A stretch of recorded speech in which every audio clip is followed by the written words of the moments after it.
बहरूपिया corona एक बार फिर अपने पैर पसारने लगा है। दिन ब दिन और मिनट दर मिनट कोरोना संक्रमण के मामले बढ़ते जा रहे हैं और लोगों के साथ साथ सरकार को भी चिंता में डाल रहे हैं। नमस्कार, स्वागत है आपका स्वदेश आर में। मैं हूं आपके साथ प्रशांत पांडे और लगातार जो कोरोना संक्रमण के मामले बढ़ रहे हैं उसी पर आज हम चर्चा करने वाले हैं। लेकिन ये चर्चा थोड़ी सी हटके होगी। ये दरअसल एक तरह का आपकी तैयारियों को लेकर हम ज्यादा बात करेंगे और इसके साथ ही बात करेंगे कि आखिर इस वक्त जो तमाम थियरीज चल रही हैं, तमाम अफवाहें जो हैं और कई सारे एहतियात जिनको हम भूल चुके हैं, उनको किस तरह से अब रिकॉल करने की आवश्यकता है। एक तरह का ये शो आप जब देखेंगे तो आप ये मान के चलिए कि हम आपका कोरोना की एक जो एक्सरसाइज है, कोरोना के खिलाफ जो आपकी लड़ाई की एक्सरसाइज होनी चाहिए, उस पर बात करेंगे, कंसर्न्स पर बात होगी। इसके अलावा जो तैयारियां राज्य सरकारों और तमाम सरकारों की ओर से हो रही हैं, उन तैयारियों के मायने क्या है, इसको भी समझने की कोशिश करेंगे। क्योंकि लगातार कोरोना संक्रमण के मामलों में बढ़ोतरी एक अलर्ट ही है। चौथी लहर की बात नहीं होनी चाहिए क्योंकि इस तरह की किसी भी लहर की तमाम विशेषज्ञ इसे सिरे से नकार रहे हैं। लेकिन लोगों के चेहरों पर मास्क लौटने लगे हैं। आप देखेंगे आपके आसपास जो भी जागरूक और जिम्मेदार नागरिक हैं, उनके चेहरों पर आप मास्क देखेंगे। इसके अलावा जिंदगी जो है वो एक बार फिर एक तरह की घबराहट में बीत रही है। लोग परेशान हैं, चाहे दफ्तर में हो चाहे बाहर हो। उन्हें ये इस बात की चिंता सताए जा रही है कि आखिर क्या ये कोरोना की वापसी है, क्योंकि जिस तेजी के साथ कोरोना के मामलों में पिछले 11 दिनों में इजाफा देखने को मिला है और पिछले 7 महीने में जिस तरह के इस वक्त आंकड़े उछाल पे नजर आ रहे हैं, और वो थोड़ा बहुत कंसर्न है। 4 अप्रैल को जो नए मरीजों का आंकड़ा था वो 3000 के पार था और अब 8000 के करीब जा चुका है, यानी कि एक हफ्ते में 100% से ज्यादा की बढ़ोतरी। केंद्र की ओर से जो मामले बढ़ रहे हैं उसको ब्रेक लगाने के लिए तमाम कदम उठाए जा रहे हैं, लेकिन इन सब के बीच हम कुछ अहम सवाल उठा रहे हैं और आपको ये कह रहे हैं कि साहब अलर्ट रहिए, डरिए मत। तो क्या बढ़ते केस खतरे की आहट है? क्या कोरोना के बढ़ते केस किसी तरह के खतरे की आशंका पैदा कर रहे हैं? कोरोना के नए वार के बीच आखिर हमारी तैयारी कितनी पुख्ता है? हमारा तीसरा सवाल आपके सामने है कि क्या बूस्टर डोज ही इस बार भी हमारी ढाल है? वैक्सीनेशन जो है वो क्या सबसे बड़ी ढाल है? और बढ़ते केस के बीच जो तमाम अफवाहें तैर रही हैं, वो कौन कौन सी अफवाहें हैं और उनसे कैसे बचें, इस पर भी हम बातचीत करेंगे।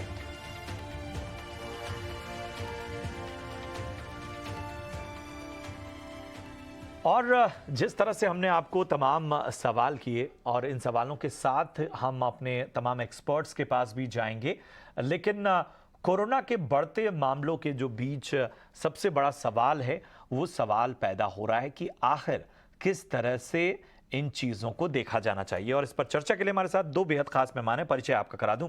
हमारे साथ डॉक्टर स्वाति माहेश्वरी हैं, जानी मानी फिजिशियन, और लगातार कोरोना पर उनकी बातें और उनकी जो जागरूकता रही है वो लोगों के काम आती रही है। इसके साथ ही हमारे साथ डॉक्टर गीताली भगवती हैं, जो कि माइक्रो बायोलॉजिस्ट हैं, Dharamshila Narayana super speciality hospital में।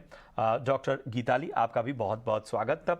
सबसे पहले स्वाति, मैं आपके पास आऊँगा।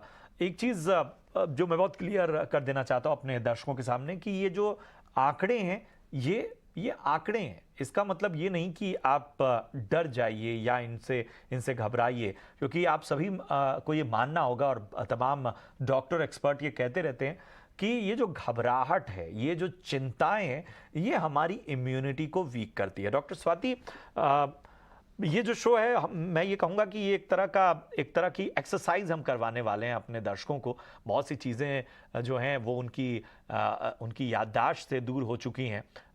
मास्क, सैनिटाइजेशन, सोशल डिस्टेंसिंग, इसका तो उन्हें ख्याल है, लेकिन इन सब के बीच में बहुत बारीक चीज़ें हैं। फिर भी ये जो केसेस बढ़े हैं ख़ासतौर पे 10-11 दिनों में, और कुछ राज्य जो हैं जहाँ पर ज़्यादा कंसर्न देखा जा रहा है, इन सब के बीच एक डॉक्टर होने के नाते आपकी चिंताएं क्या हैं? केसेस बढ़ना वाकई एक कंसर्न तो पैदा करता है।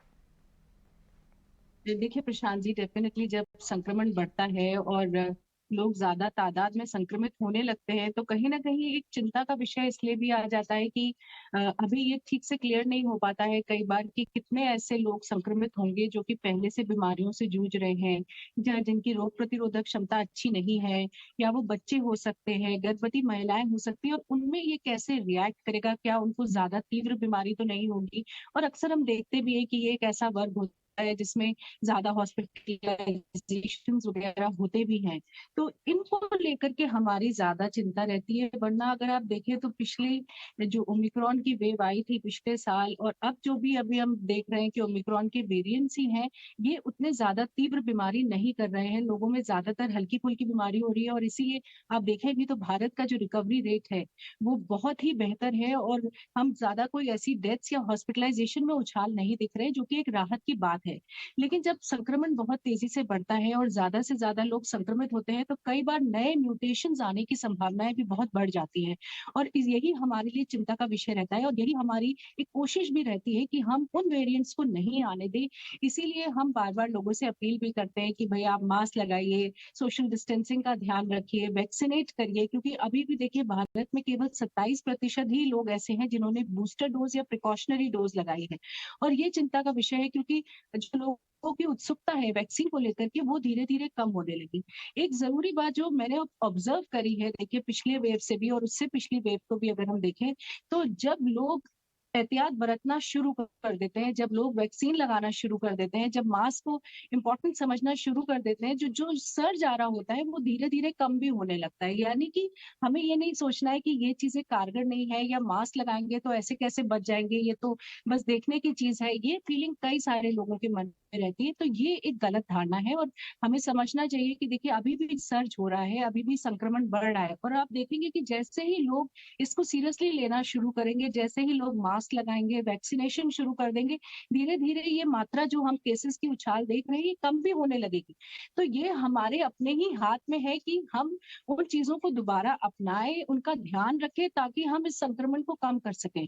और वैसे भी देखिए ओमिक्रॉन के अभी डब्ल्यूएचओ मान रहा है कि 600 वेरिएंट्स हैं, जो कि इस वक़्त पूरे विश्व में पाए जा चुके हैं और अभी भी हम जो देख रहे हैं कि ओमिक्रॉन का ही जो वेरिएंट है, सरकार ने भी इस बात की पुष्टि की है कि एक्सबीबी 1.16 जो है, लगभग 40% जो भारत में मामले आ रहे हैं, वो इसकी वजह से आ रहे हैं।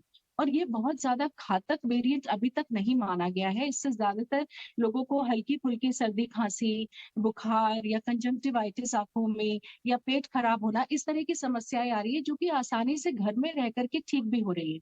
लेकिन बात ये है कि आप उसको फैलाइए नहीं। आप ये नहीं सोचिए कि हल्का-फुल्का बुखार है या ज़्यादा तबीयत खराब नहीं है, तो काम पे भी चले जाएँ, बाहर मार्केट में भी निकल जाएँ, स्कूल भी चले जाएँ। ये जो एक लोग गलती करते हैं और यही संक्रमण को बहुत तेज़ी से फैला देता है क्योंकि इसकी ट्रांसमिसिबिलिटी जो है, यानी कि एक व्यक्ति से दूसरे में जाने की जो चांसेज़ है, वो बहुत ज़्यादा है।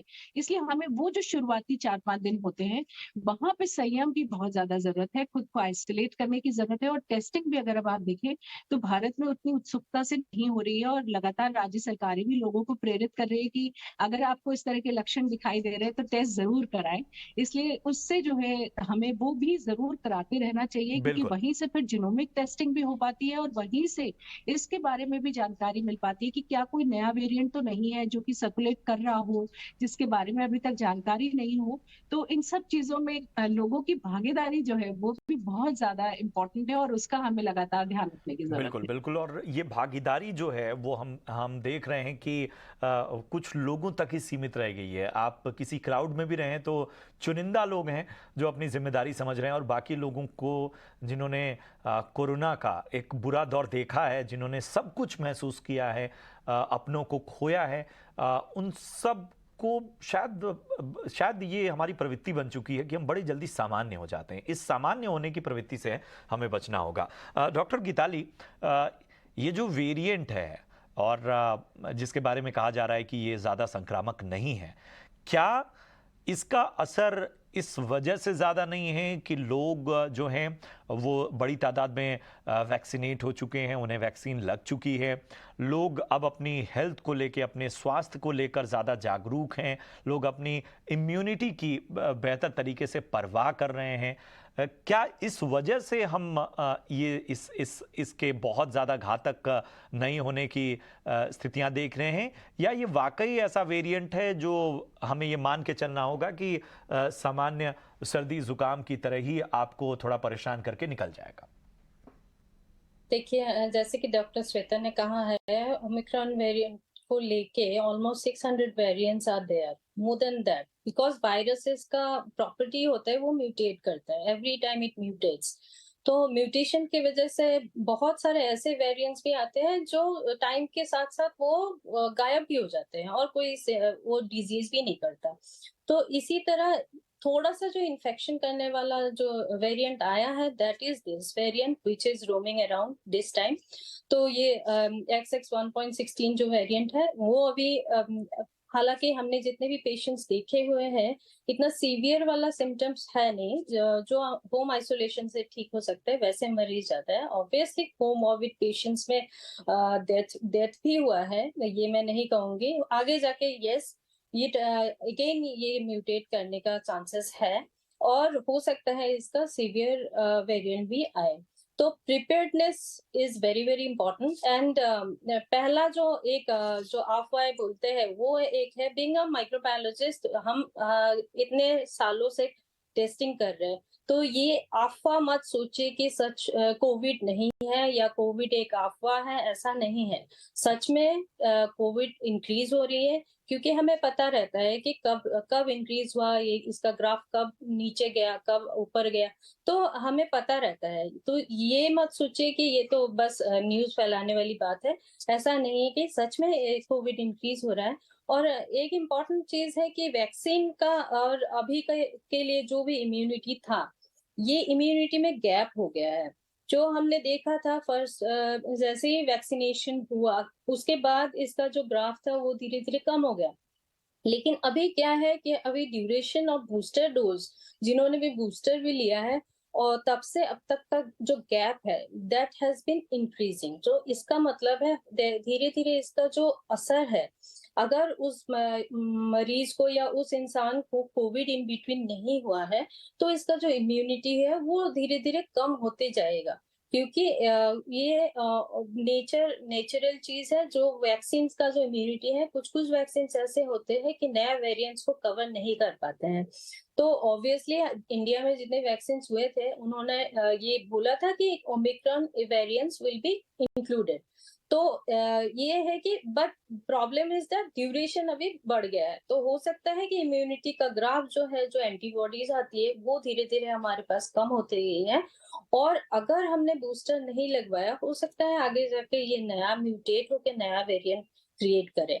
इसीलिए गवर्नमेंट को यही रिक्वेस्ट है कि वैक्सीनेशन में थोड़ा जोर दिया जाए। और जो भी बच्चे हैं, मेनली बच्चे में तो बिल्कुल भी इम्यूनिटी नहीं है, क्योंकि जो बच्चे को कोविड नहीं हुआ हो उन लोगों ने तो वैक्सीन भी नहीं लिया है, और ना नेचुरल इम्यूनिटी है ना आर्टिफिशियल इम्यूनिटी है। तो बच्चों के लिए ज्यादा ही खतरनाक हो सकता है, और कोमॉर्बिड जितने भी पेशेंट्स हैं उनके लिए भी इम्पोर्टेंट है कि हमें थोड़ा अलर्ट रहना है। और yes, covid is there, covid कहीं नहीं गया और ये साथ में रहेगा, तो इन बिटवीन हमें प्रिपेयर्ड होकर रहना पड़ेगा। बिल्कुल, बहुत बहुत अहम बात आपने कही डॉक्टर गीताली। डॉक्टर स्वाति, मैं आपके पास आऊं उससे पहले ज़रा मैं अपने सहयोगी समीर की एक रिपोर्ट दिखाना चाहता हूं, क्योंकि इस बीच स्वास्थ्य मंत्रालय ने भी ये साफ कहा है कि ये नया वेरिएंट फिलहाल चिंता का विषय नहीं है, लेकिन अलर्ट रहने की आवश्यकता है। अस्पतालों में भर्ती की तादाद उस तरह से नहीं है, लेकिन उसके बावजूद हमारी सजगता और हमारी जागरूकता बहुत जरूरी है। हमारे सहयोगी समीर दीक्षित की जरा ये रिपोर्ट दे सुनिए।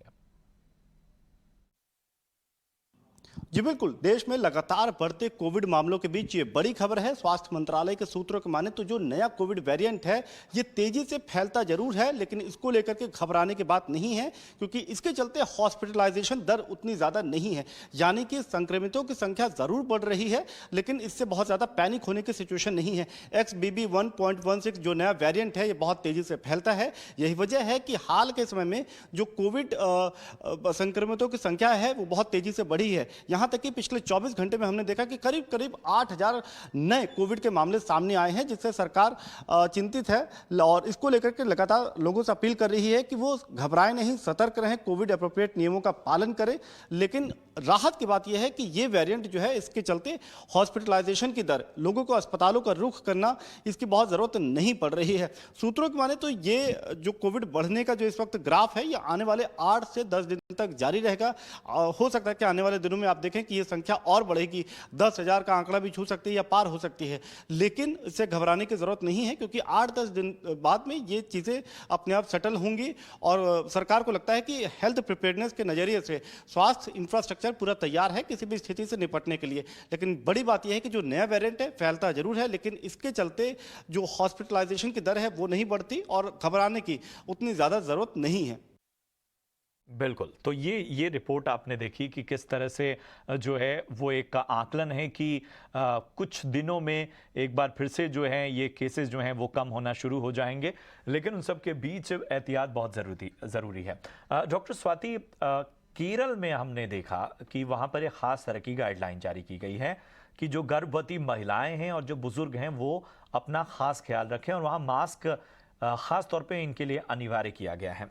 गर्भवती महिलाओं को लेकर एक बड़ी चिंता रहती है। एक तो उनके मेडिकेशन को लेकर, उन्हें सामान्य सर्दी जुकाम या किसी तरह का इन्फेक्शन होता है तो उनको मेडिसिन्स का प्रोटोकॉल बहुत एहतियात वहाँ देखनी पड़ती है।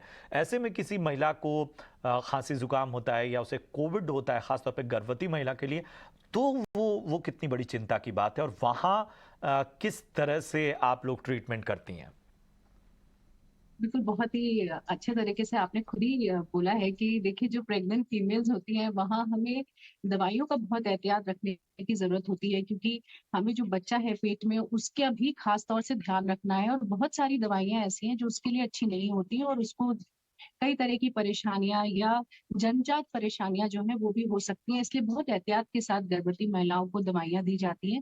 देखिए, कोविड के साथ भी जो स्टडीज़ हुई हैं, उन्होंने भी साफ तौर से दिखाया है कि अगर गर्भवती महिला को कोविड होता है, तो ऐसी स्थिति में स्टिल बर्थ होना या जल्दी प्रीमैच्योर बर्थ होना या जो डिलीवरी के टाइम के कॉम्प्लिकेशंस हैं, वो सब होने की संभावनाएँ बढ़ जाती हैं, और इसीलिए गर्भवती महिला को लेकर के एक चिंता भी रहती है कि अगर वो कोरोना से संक्रमित हुई है, तो उनका ज़्यादा ध्यान रखा जाए, ताकि जो बच्चा नवजात शिशु है उसमें कोई किसी तरह की परेशानी ना देखी जाए।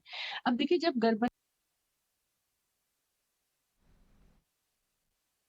ये है कि हमें ये ध्यान रखना है कि आप डॉक्टर के संपर्क में रहें, अपने आप से कोई दवाइयों का सेवन नहीं करें, और खास तौर से देखिए, जब डॉक्टर्स गर्भवती महिला को ट्रीट करते हैं तो सिम्प्टोमेटिक ट्रीटमेंट से ही शुरुआत की जाती है कि अगर आपको सर्दी खांसी है या आपको बुखार है या आपका पेट खराब हो रहा है, तो उन्हीं चीजों को ज्यादातर ठीक करने की कोशिश की जाती है, ताकि वो जो समय है, क्योंकि देखिए वायरल इन्फेक्शन है और इसमें एंटीबायोटिक्स का बहुत ज्यादा रोल होता नहीं है शुरू के दिनों में, तो वो बीमारी जो है धीरे-धीरे ठीक होती है, लेकिन एक सिम्प्टोमेटिक ट्रीटमेंट की बहुत ज़्यादा ज़रूरत होती है।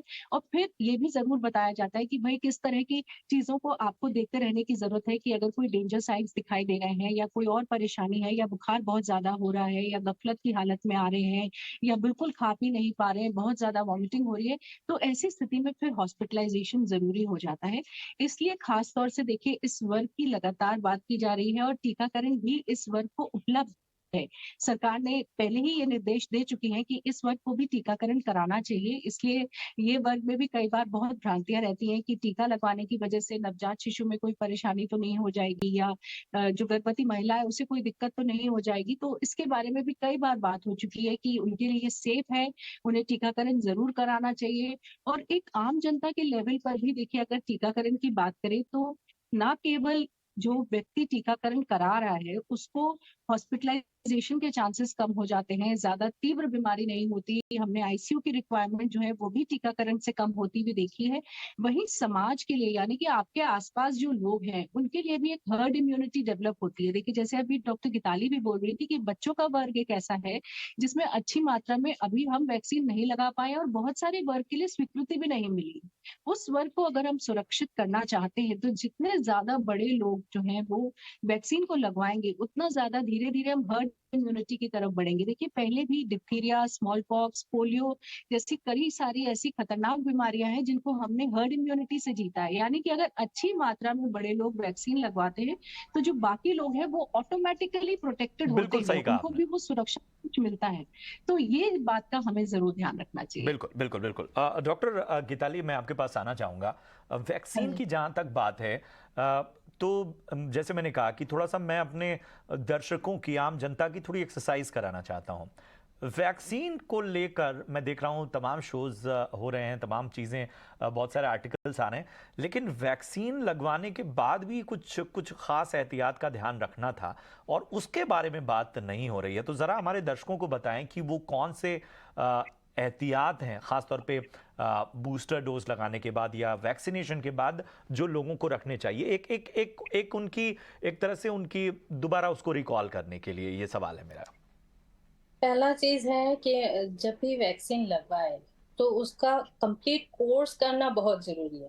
हमारा क्या होता है कि बहुत लोग होते हैं कि चलो एक वैक्सीन लगा लिया हो गया, और ऐसा नहीं होना चाहिए। अगर किसी ने ये स्टडी किया है कि ये वैक्सीन का 3 डोज लगेगा, तो इसका मतलब ये 3 डोज ही लगना है। जैसे कि हेपेटाइटिस बी में हम लोग 3 डोज लगाते हैं, 0, 1 एंड 6। तो मतलब है 0 डे में लगाओगे आप, 1 महीने के बाद लगाओगे, उसके बाद आपको 1 महीने का 5 मंथ्स के बाद लगाना है। तो सिमिलरली कोविड में भी अगर कुछ बोला गया है कि ये वैक्सीन अभी लगाना है, उसके बाद इतने दिन के बाद आपका सेकेंड डोज लगाना है। तो हमारे दिमाग में ये होता है मैक्सिमम लोगों ने, इसीलिए हमारा सिंगल डोज जो है, सिंगल डोज वाले लोग बहुत है। हालांकि आप कंपेयर कर रहे हैं तो सिंगल डोज काफी लोगों ने ले लिया है इंडिया में, ऑलमोस्ट आई थिंक 95-97% है। पर 2 डोज कंप्लीट करने वाले लोग उसमें से कम है, और बूस्टर लगाने वाले लोग बहुत उसमें से भी और बहुत ज्यादा कम है। तो पहला चीज है वैक्सीन कंप्लीट कोर्स करना बहुत जरूरी है, क्योंकि एक वैक्सीन लगाने से आपका इम्यूनिटी थोड़ा सा आगे होगा, थोड़ा एंटीबॉडी आपके बॉडी में डेवलप होगा। उसके बाद जो सेकंड डोज आता है वो आपको जो इम्यूनिटी है उसको बूस्ट करता है थोड़ा सा आगे, और जो बूस्टर डोज है वो प्रॉपरली बूस्ट करता है। तो इससे क्या होता है, आपके बॉडी में एक इम्यूनिटी एंटीबॉडी बनते रहती है, और वो आपको डिजीजों से लड़ने में ये ताकत देता है। तो ये हो गया आपका important thing. Second, vaccine related adverse reactions में ज्यादा ध्यान ना दे, क्योंकि those are very very negligible things. बहुत लाखों करोड़ों में किसी का होता है, ऐसा होता है। लेकिन उसी में क्या होता है कि अफवाह इतना फैलता है कि अरे कोविड वैक्सीन लेंगे तो ये हो जाएगा, कोविड वैक्सीन लेंगे तो वो हो जाएगा। ये जो अफवाह है, ये इसको साइड करते हुए वैक्सीन जरूर लगवाइए, और गवर्नमेंट से रिक्वेस्ट है कि ये वैक्सीन अवेलेबल जरूर करवाइए। जिन्होंने भी नहीं लिया है या सिंगल डोज लिया है, उनके लिए अभी बहुत जरूरी है। और मेनली कोमॉर्बिड पेशेंट्स में तो very very important, and children group जो मैंने पहले भी बोला हुआ है। बिल्कुल तो बिल्कुल। और ये इम्पोर्टेंट इसी है। से जुड़ा मेरा सवाल डॉक्टर स्वाति आपसे है।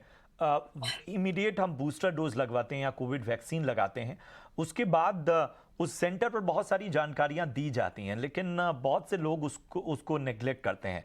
एक डॉक्टर होने के नाते हमारे दर्शकों को ज़रा बताएं कि वैक्सीन लगने के बाद, क्योंकि हमने कई केसेस देखे जिनमें लोगों ने अल्कोहल का सेवन किया, जबकि उसे लेकर बहुत सख्त हिदायत थी, बहुत सी और हिदायतें थी। वो हिदायतें क्या हैं, ज़रा बस अपने दर्शकों की जानकारी के लिए चाहता हूँ।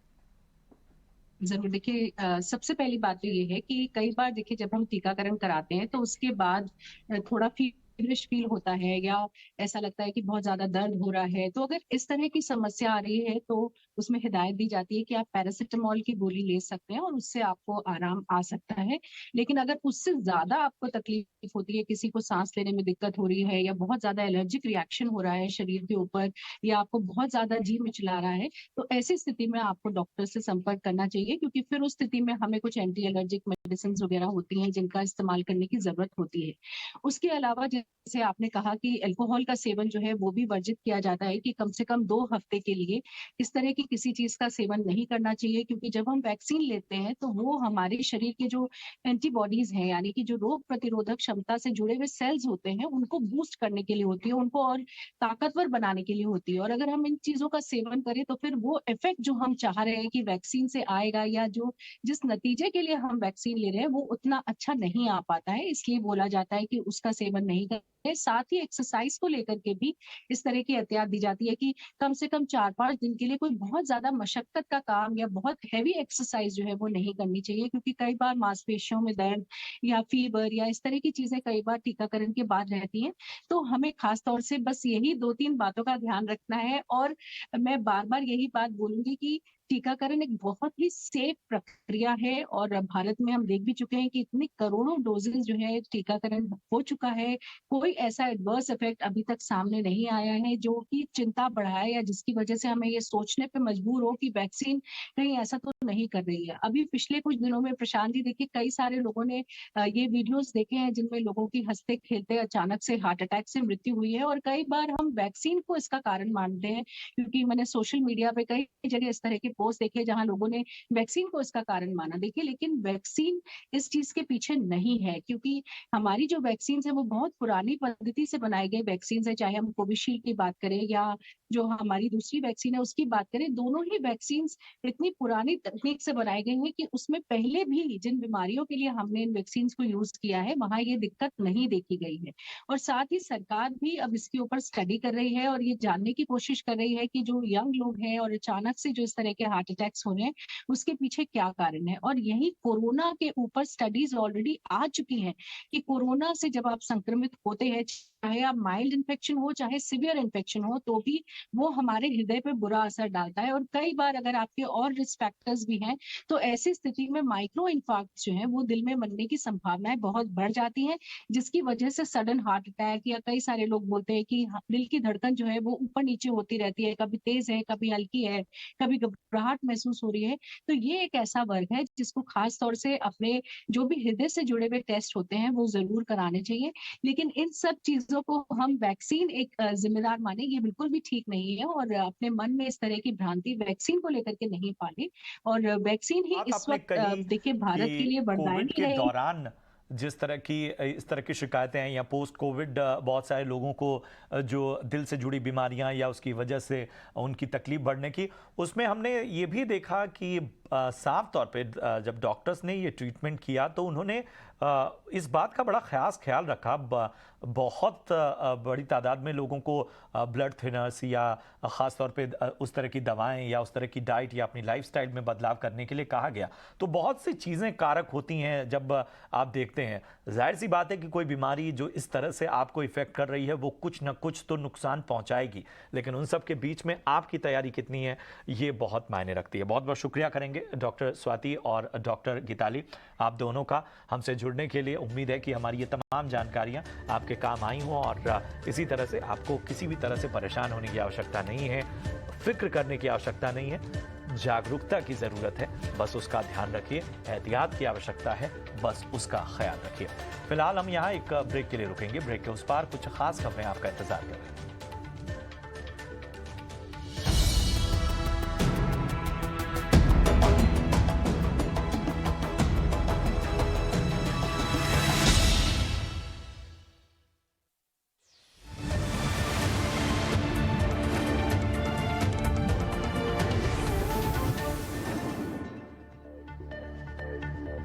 ब्रेक के बाद स्वागत है आपका। आप देख रहे हैं स्वदेशार और चलिए अब बात करते हैं महंगाई के जारी आंकड़ों की। मार्च महीने में रिटेल महंगाई में कमी आई है। मार्च महीने में सीपीआई की दर 5.66% रही। फरवरी महीने में महंगाई दर 6.44% रही थी। मार्च महीने में शहरी रिटेल महंगाई दर 5.89% रही, जबकि फरवरी में ये 6.10% थी। जबकि मार्च महीने में ग्रामीण रिटेल महंगाई दर 5.51% रही। खाद्य महंगाई दर 5.95% से घटकर 4.79% हो गई है। महंगाई के मोर्चे पर राहत देने वाले इन आंकड़ों के क्या मायने हैं, हमारी ईटी नाव की कंसल्टिंग एडिटर मैथिली भुसनूर मठ इस पर पूरी जानकारी दे रही है। आज का जो खबर मिला है इन्फ्लेशन के बारे में, महंगाई के बारे में, तो इसमें थोड़ा सा खुशखबरी ये है कि 15 महीने के बाद इन्फ्लेशन का नंबर जो हम कहते हैं सीपीआई कंज्यूमर प्राइस इन्फ्लेशन, ये 5.66% है। 5.66% मंथ ऑफ मार्च में है।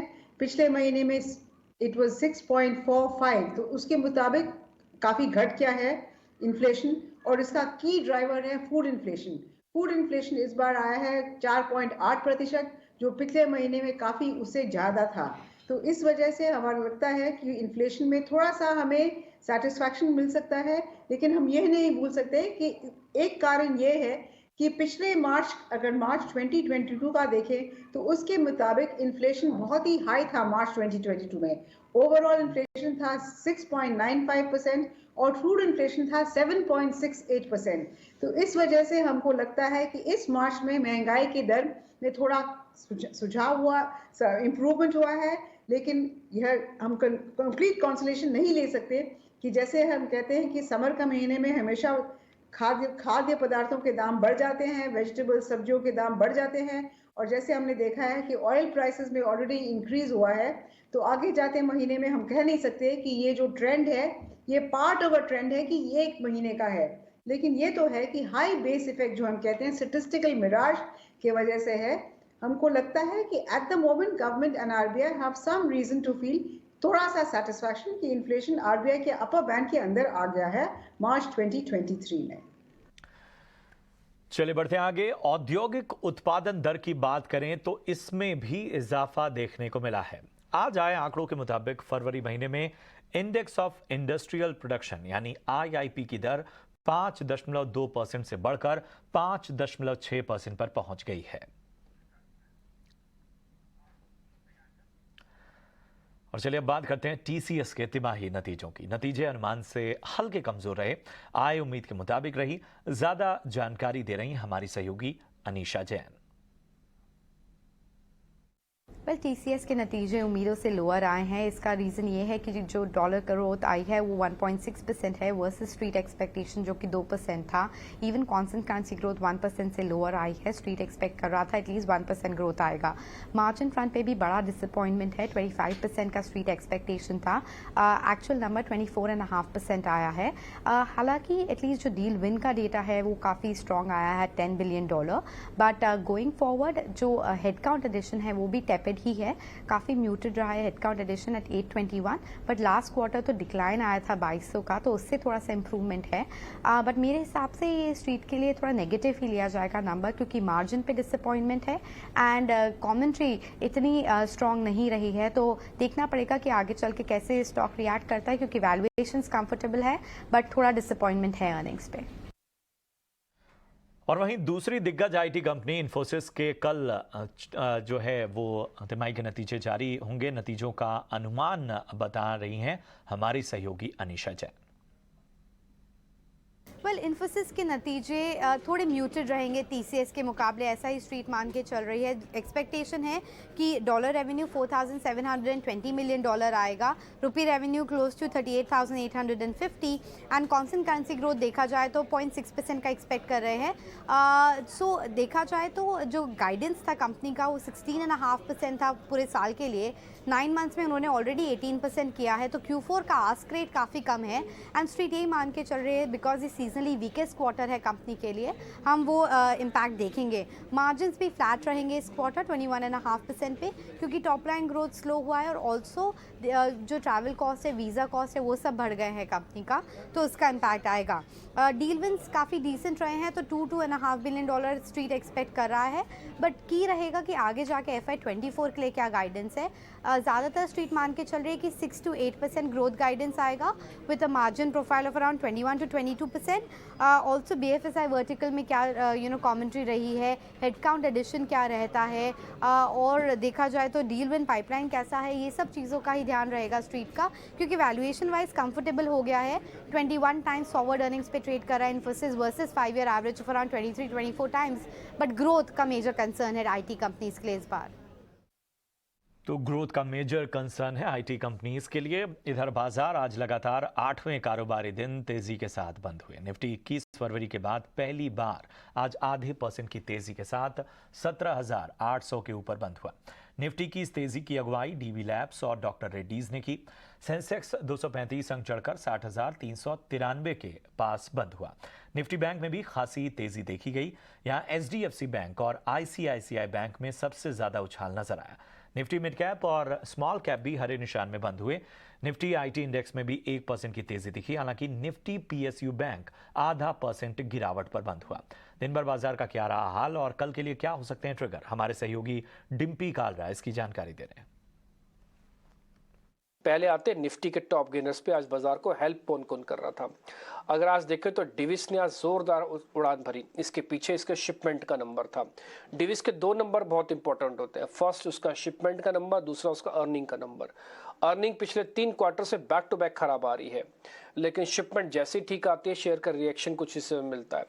डॉक्टर रेड्डीज का ब्रेकआउट हमने सबसे पहले आपको नोटिस करवाया था कि शेयर चल सकता है। शेयर चला आज 2.5%। बजाज ऑटो, अगर आप 2 व्हीलर सेगमेंट में देख रहे हैं तो इन्होंने एक बॉटम बनाने के बाद से जो गति पकड़ी थी हीरो और बजाज में, तो ये बात कही जा सकती कि बजाज के अंदर फंड्स का पार्टिसिपेशन भी बढ़ा और इनोवेशन भी काफ़ी थी। बजाज ऑटो लीडर साबित हुआ। हीरो पीछे छूट गया। हीरो आज भी स्ट्रगल कर रहा है, लेकिन बजाज 52 वीक हाई पे पहुंचा 2.5%। आयशर मोटर भी कुछ ऐसे ही है अपने नए इनोवेशन के साथ। आप ये यकीन मानिएगा कि रॉयल एनफील्ड भी बैटरी वाली लेके आना चाहते हैं ई व्हीकल्स की। स्पेन की कंपनी के साथ वो करार कर रहे हैं और वो लाइट वेट भी होगी। तो आयशर मोटर में बैक टू बैक ऑटो का काफ़ी बज है और ये 2-2.5% ये भी शेयर भी ऊपर है। इन सब में जो ट्रिगर का काम किया वो था आरबीआई के इंटरेस्ट रेट पॉज ने। आरबीआई ने ब्याज दरें बढ़ाना रोक दिया। उससे जो ब्याज दरों से सेंसिटिव सेगमेंट है ऑटो सबसे पहले रिएक्ट करता है, लॉन्ग टर्म में रियल एस्टेट रिएक्ट करता है। इसलिए ऑटो और रियल एस्टेट के शेयर आपको रुक रुक के बार बार मार्केट के अंदर आ रहे हैं पिछले 2-3 दिन से, क्योंकि बाजार का सेंटिमेंट इंप्रूव हुआ है। इसलिए फार्मास्यूटिकल्स के अंदर भी लोग वैल्यूएशन ढूंढ रहे हैं। ये हेज नहीं है, ये वैल्यूएशन है, क्योंकि इसको बाय किया जा रहा है। ये हेज तब होता जब बाजार टूट रहा था और फार्मा चलता, लेकिन बाजार के चलने के साथ साथ फार्मा चल रहा है, इसलिए इसको वैल्यू बाय कहते हैं। तो मार्केट के अंदर आपको ये तेजी वाले शेयर्स दिख रहे होंगे। आगे बढ़ते हैं। आज शेयर कमजोर कौन कौन से थे? कुछ हद तक पावर स्टॉक्स के अंदर प्रॉफिट बुकिंग हुई है। आज एनटीपीसी कमजोर हुआ, आज पावर ग्रिड के अंदर कमजोरी आई है। इसके अलावा एफएमसीजी के अंदर भी थोड़ा रोलर कोस्टर राइड जैसा है। जब स्काईमेट ने बोला 94% बारिश होगी तो शेयर टूटे। आईएमडी ने बोला 96% बारिश होगी नॉर्मल, तो शेयर चले। लेकिन सेकेंड डे फिर टूट गए, यानी कि आज फिर कमजोर हो गए। तो इनमें अभी ट्रेंड सेट होना बाकी है। ये इन्फ्लेशन का डाटा जो आज शाम को आएगा वो भी काफी हद तक इनकी दिशा को तय कर सकता है। इसलिए धीरे धीरे प्रॉफिट बुकिंग हुई है। देश का सबसे बड़ा बैंक एसबीआई भी आज कुछ ज्यादा चमत्कार नहीं कर पाया, लेकिन हाँ परसेंटेज में ज्यादा नहीं टूटा। आज के मार्केट के अंदर अगर बैंक के पार्टिसिपेशन को देखा जाए तो 12 में से 7 शेयर कमजोर थे। एथिकली देखा जाए तो मेजॉरिटी बैंक की आज कमजोरी थी, लेकिन उसके बावजूद भी क्योंकि वेटेज वाले एचडीएफसी और बजाज के अंदर काफी स्ट्रांग मूव था फिन के अंदर, इसलिए वो शेयर आप बैंक निफ्टी आपको प्लस में दिखा, जबकि 12 में से 7 शेयर तो नेगेटिव थे। आते हैं आगे। आज किन किन शेयर्स ने साल का हाई टेस्ट किया? आज बजाज ऑटो ने साल का हाई टेस्ट किया। डॉक्टर रेड्डीज ने बजाज का हाई टेस्ट किया।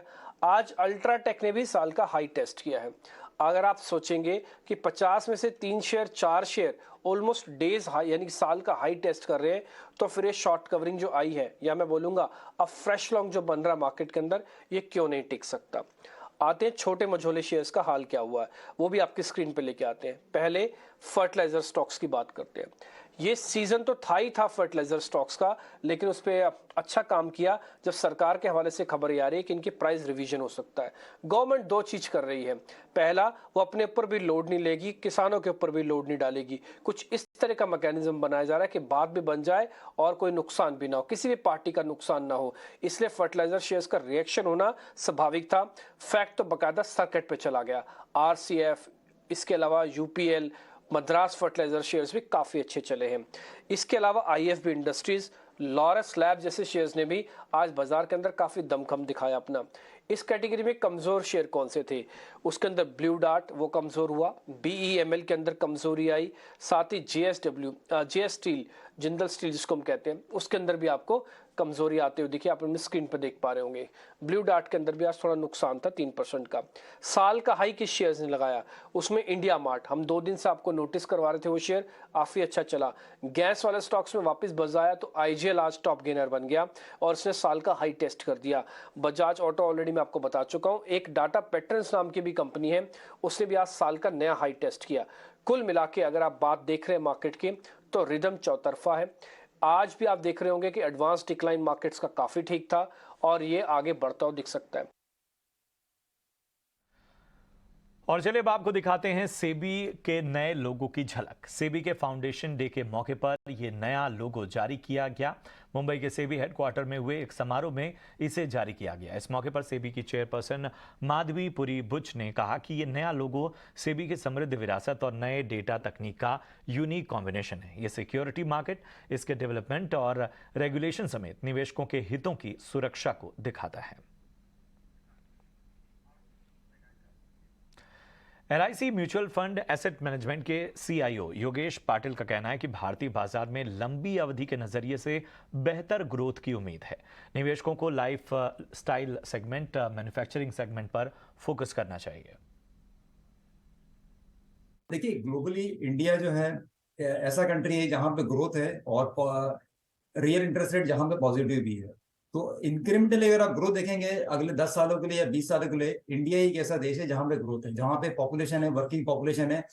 इसके लिए अगर आप देखेंगे काफी सारे मैन्युफैक्चरिंग चाइना +1 के तहत इंडिया में आ रही है। तो structurally India is heading for a good bull market growth, specially from manufacturing, discretionary consumption. क्योंकि आप पर कैपिटा इनकम देखेंगे इंडिया का आज भी सबड्यूड है, रफली 2200 के आसपास रफली मिलेगा। लेकिन पर कैपिटा इनकम यहां से जब बढ़ता है तो डिस्क्रिशनरी कंजम्पशन इसमें बहुत as a percentage of the income बहुत तेजी से बढ़ता है। तो आपको यहाँ पे जैसे आपने हिस्टोरिकली डिस्क्रिशनरी कंजम्पशन मान लो X देखा होगा, तो अगले 10 सालों में 3x 4x पॉसिबल है। क्योंकि एक मिनिमम के बाद आदमी ऑब्वियसली डिस्क्रिशनरी ज्यादा खर्चा करता है, प्लस आपका मैन्युफैक्चरिंग है because of China plus policy. तो इंडिया का एक्सपोर्ट ग्रोथ होगा, एम्प्लॉयमेंट जनरेट होगा। अगर आप देखेंगे काफी सारे रिफॉर्म्स इंडिया ने किए थे, जैसे GST है, लैंड एक्विजिशन बिल है, बट उसका जो बेनिफिट कोविड की वजह से मिल नहीं पाया था। लेकिन अगर आप देखेंगे काफी सारे जो बेनिफिट्स है अभी आप दिख रहे हैं, GST कलेक्शन में दिख रहे हैं as a percentage of tax to GDP, काफी इंप्रूवमेंट आ रहा है, पर से इतना बिजनेस नहीं हो रहा है। तो क्या हो रहा है कि काफी सारे जो बड़े जो कंपनीज है मार्केट शेयर गेन करके ग्रो करती जा रही है। तो ये एक स्ट्रक्चरल ट्रेंड है because of population, working age population, and better government policies, plus globally there is a deglobalization happening, जिसकी वजह से India is a preferred country because of the size, available skill set. Because अगर बाकी सब country देखेंगे, अगर आपको China को रिप्लेस करना है तो इंडिया ही एक ऐसा कंट्री है जहां पे कंजम्पशन मार्केट भी बहुत बड़ा है और मैन्युफैक्चरिंग करके एक्सपोर्ट करने का भी बहुत बड़ा स्कोप है।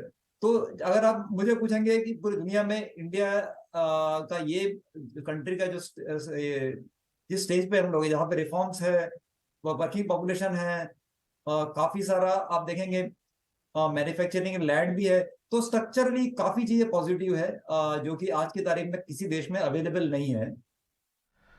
बढ़ते हैं आगे। केंद्र सरकार अगले महीने NPK फर्टिलाइजर की नई कीमतों का ऐलान कर सकती है। ET नाउ स्वदेश को मिली जानकारी के मुताबिक फर्टिलाइजर मंत्रालय नए कीमतों के प्रस्ताव पर काम कर रहा है। ज्यादा जानकारी दे रहे हैं प्रकाश प्रियदर्शी।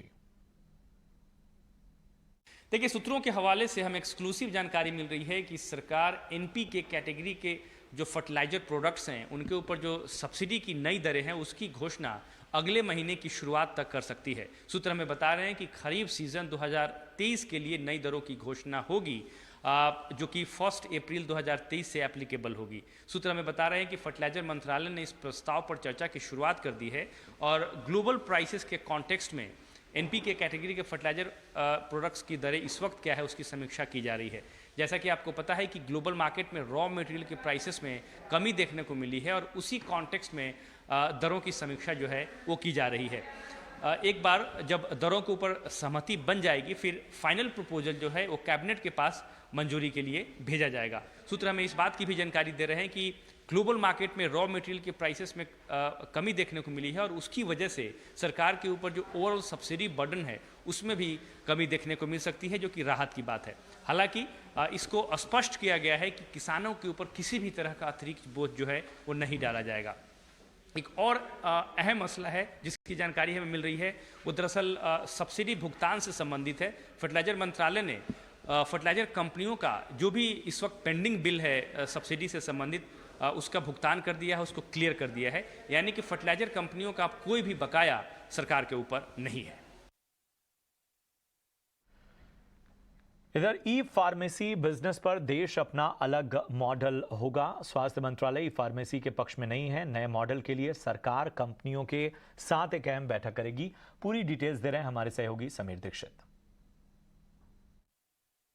जी बिल्कुल, स्वास्थ्य मंत्रालय से जुड़ी हुई बड़ी और अहम खबर, सरकार ई फार्मेसी के बिल्कुल भी पक्ष में नहीं है। सूत्रों की माने तो स्वास्थ्य मंत्री मनसुख मांडविया ई फार्मेसी कंपनियों के साथ जल्द एक अहम बैठक करने जा रहे हैं और क्यों वो पक्ष में नहीं है, सरकार का क्या तर्क है, ये इस बैठक में चर्चा की जाएगी। सूत्रों की माने तो सरकार ई प्रिस्क्रिप्शन को बढ़ावा देना चाहती है, यानी कि आप डॉक्टर से ई प्रिस्क्रिप्शन ले करके आगे वो मंगा सकते हैं, लेकिन ई फार्मेसी को बढ़ावा देने के पक्ष में सरकार नहीं है। एक तर्क सरकार का ये भी है कि मौजूदा अगर रिटेल व्यवस्था को देखें तो देश भर में 10 लाख से ज़्यादा जो फार्मेसी हैं उनका अगर 30% भी इस ई फार्मेसी के चलते इम्पैक्ट होता है, प्रभावित होता है, तो ये बड़ा झटका होगा और ये कहीं ना कहीं एक शुरुआत होगी भविष्य में मोनोपोली को लेकर के, और ये सरकार नहीं चाहती है। सरकार चाहती है कि कंपटीशन रहे और जो रिटेल फार्मेसी है वो भी बरकरार रहे। यही वजह है कि ई फार्मेसी को के पक्ष में बिल्कुल भी सरकार नहीं है। यही नहीं, जो ये वेस्टर्न कंट्रीज का जो लोग तर्क देते हैं उसको लेकर के भी सरकार ने स्पष्ट किया है कि वेस्टर्न कंट्री में भी, विकसित देशों में भी ई प्रिस्क्रिप्शन को बढ़ावा दिया जाता है। लिहाजा भारत में भी ये जो फार्मेसी का जो मॉडल होगा ये अपने आप में एक नया और अलग मॉडल होगा, जिसमें आप ई प्रिस्क्रिप्शन को बढ़ावा दे सकते हैं, आप रिटेल फार्मेसी को बढ़ावा दे सकते हैं, लेकिन इस सब के बीच में ई फार्मेसी की जगह नहीं है। तो ई फार्मेसी के लिए आने वाले दिन काफ़ी मुश्किल होने जा रहे हैं, काफ़ी बड़ा झटका उन्हें लग सकता है। लेकिन एक बड़ी खबर यही कि ई फार्मेसी कंपनियों के साथ में हेल्थ मिनिस्टर की एक बड़ी बैठक जल्द होने जा रही है। बढ़ते आगे, जल्द ही इंश्योरेंस सेक्टर में और ज्यादा कंपनियां मैदान में आने वाली हैं। फिक्की की सालाना इंश्योरेंस सम्मेलन में इरडा चेयरमैन ने इस बात की तस्दीक की और कहा कि 20 और आवेदनों की लाइसेंस देने की प्रक्रिया जारी है। उनके मुताबिक लंबे अंतराल के बाद 3 बीमा लाइसेंस दिए गए हैं, 2 जीवन बीमा कंपनियों को और 1 सामान्य बीमा क्षेत्र को, और आने वाले दिनों में और लाइसेंस दिए जा सकते हैं। रेगुलेटरी सैंडबॉक्स है कि कोई एक टेक्नोलॉजी बेस्ड सॉल्यूशन अगर उस टेक्नोलॉजी के जरिए हो सकता है तो वो उसको लाके उसको टेस्ट करेंगे on the actual ground, right. और उसका जब प्रूफ ऑफ कॉन्सेप्ट हो जाएगा तो जो हमारे सैंडबॉक्स मैकेनिज्म है उसमें जो कमेटी है उसको वो असेस करेंगे time to time, and once that is the proof of concept is established then they can mainstream उसको साधारण तरीके से उस पॉलिसी को वो बाजार में उतार सकते हैं। So it's a technology enabled solution to an insurance need. Consumers की दिक्कतें नहीं, कंज्यूमर का नीड, वो कंज्यूमर की जो ग्रीवांस है वो अलग चीज़ है, वो तो उसके लिए एक अलग पोर्टल है, राइट। फॉर एग्जांपल देखिए, जैसे मैंने कहा MSME सेगमेंट है तो वो उनको कोई इंश्योरेंस सोल्यूशन किस प्रकार का चाहिए। अगर टेक्नोलॉजी बेस्ड वो सोल्यूशन हो तो उसमें सहूलियत होगा, इंश्योरेंस पहुंचेगा भी, अगर क्लेम होगा तो उनका क्लेम भी सेटल होगा। Broadly that is about the sandbox. It actually promotes tech based innovations and insurance solution end to end. और इधर लग्जरी कार कंपनियों में जोरदार रफ्तार दिख रही है। 2022 में कंपनियों की बिक्री शानदार रही है, वहीं 2023 के लिए भी कमेंट्री मजबूत है। लग्जरी कार मार्केट की तस्वीर समझा रही हैं सृष्टि शर्मा। जी बिल्कुल, अगर हम लग्जरी कार मार्केट की बात करें तो वहाँ पे जो रफ्तार है वो थमती हुई नहीं नज़र आ रही है। हम कई सारी खबरें सुनते हैं कि इंटरेस्ट रेट्स हाइक हो रहे हैं, कहीं ना कहीं जो नई गाड़ियों की जो बिक्री है वो धीरे धीरे करके कम हो रही है, क्योंकि रिसेशनरी कंसर्न्स भी एक फैक्टर होता है जो ऑटोमोबाइल इंडस्ट्री को इफ़ेक्ट करता है। पर ये सारी चीज़ें जो हैं वो लग्जरी कार मार्केट में इम्पैक्ट होती हुई नहीं दिख रही हैं, और लगातार हम देख रहे हैं कि यहाँ की जो सेल्स है वो काफ़ी मजबूत है। आप स्टॉक प्राइस को ही देख लीजिए, जितने भी इन्वेस्टर्स हैं ग्लोबल लग्जरी कार मार्केट जो कंपनीज लिस्टेड हैं जैसे कि टेस्ला, फरारी, BMW या फिर भारतीय बाजारों में टाटा मोटर्स की बात कर लें, साल की शुरुआत से लेकर अब तक अगर हम देखें तो इन सभी शेयरों ने इन्वेस्टर्स को पॉजिटिव रिटर्न दिया है। पर क्या इसके पीछे ठोस वजह है, आइए हम आपको बताते हैं। सबसे पहले अगर हम कुछ कमेंट्री पे नजर डालें तो सभी कार कंपनीज ने एक रिकॉर्ड साल के बाद आने वाले साल के लिए भी पॉजिटिव आउटलुक शेयर किया है। जैसे कि BMW की बात कर ले तो वो साल 2023 भी एक प्रॉफिटेबल ग्रोथ मान रहे हैं यहाँ पे, जबकि उनका साल 2022 जो था वो एक रिकॉर्ड साल था इन टर्म्स ऑफ सेल। उसके अलावा टेस्ला की बात करें तो साल दर साल वो अपनी डिलीवरीज में करीब 50% के जंप की उम्मीद कर रहे हैं, और टेस्ला तो चाइना मार्केट में भी काफ़ी अच्छी तरीके से मार्केट शेयर गेन करने की कोशिश कर रहा है, प्राइजेस कम कर रहा है और कंपटीशन यहाँ पे बढ़ते हुए नजर आ रहा है। पोर्शा, उन्होंने भी एक मजबूत साल 2023 की कमेंट्री दी है। इसके अलावा मर्सिडीज सीरीज़, इनका जो टॉप एंड मॉडल है यानी कि जो महंगी गाड़ियां हैं उसमें उनकी बिक्री का आउटलुक ज़्यादा पॉजिटिव है बजाय जो उनकी एंट्री लेवल मॉडल्स हैं उसके। वहीं टाटा मोटर्स की अगर हम बात करें तो पेंडिंग ऑर्डर बुक जो है उनकी करीब 2 लाख यूनिट्स पे है। इनकी रिकॉर्ड ऑर्डर बुक से थोड़ी सी कम है, पर जितनी भी महंगी गाड़ियां हैं जैसे कि डिफेंडर, रेंज रोवर स्पोर्ट, ये सारी इनकी पूरी ऑर्डर बुक का 76% जो है वो अभी भी होल्ड करती हैं। तो आप देखेंगे कि जितनी भी कंपनीज हैं, जितनी महंगी गाड़ियां हैं, उनकी डिमांड उतनी ही ज़्यादा है। इसीलिए हम आपके लिए हाईलाइट कर रहे हैं कि क्यों लग्जरी का मार्केट में रफ्तार अभी भी है। और चलिए अब बात दिल्ली में चल रही विपक्षी एकता की नई कवायद की। बिहार के मुख्यमंत्री नीतीश कुमार ने अरविंद केजरीवाल और कांग्रेस नेता राहुल गांधी से मुलाकात की। कांग्रेस अध्यक्ष मल्लिकार्जुन खड़गे के घर पर हुई इस मुलाकात में बिहार के डिप्टी सीएम तेजस्वी यादव मौजूद थे। इस मुलाकात के बाद राहुल गांधी ने इसे अच्छी पहल बताते हुए कहा कि अपोजिशन को एक करने के लिए ये ऐतिहासिक कदम उठाया गया है। राहुल ने विचारधारा की लड़ाई लड़ने की बात कही। वहीं नीतीश कुमार ने ज्यादा से ज्यादा पार्टियों को एक साथ लाने की कोशिश पर जोर दिया। अधिक से अधिक पार्टियों को पूरे देश में एकजुट करने का प्रयास करें और उसके लिए हम लोग अपना कोशिश करेंगे। सब लोग एग्री करेंगे, वो सब लोग बैठेंगे और एक साथ हम लोग आगे का काम करेंगे, मिल करके चलेंगे। ये बात तय हो गई है और इन सब चीज़ों को लेकर के ये भी कई लोगों से बातचीत हुई है, हम लोगों की बातचीत। हम लोग फिर एक बार आज जो बात हो गई है, अंतिम तौर पर बात हो गई है, अब उसी के आधार पर फिर हम लोग कर लेंगे और जितने लोग एग्री करेंगे तो सब लोगों को फिर हम लोग बैठ करके आपस में आगे का निर्णय तय करेंगे। इधर पीएम नरेंद्र मोदी ने राजस्थान को वंदे भारत एक्सप्रेस की सौगात दी। ये ट्रेन अजमेर दिल्ली कैंट के बीच चलेगी। पीएम ने वीडियो कॉन्फ्रेंसिंग के जरिए इसे हरी झंडी दिखाई। इस मौके पर उन्होंने कहा कि राजस्थान की धरती को आज पहली वंदे भारत ट्रेन मिल रही है। इससे जयपुर से दिल्ली आना जाना और आसान हो जाएगा। इससे राजस्थान के पर्यटन के विकास में भी काफी मदद मिलेगी।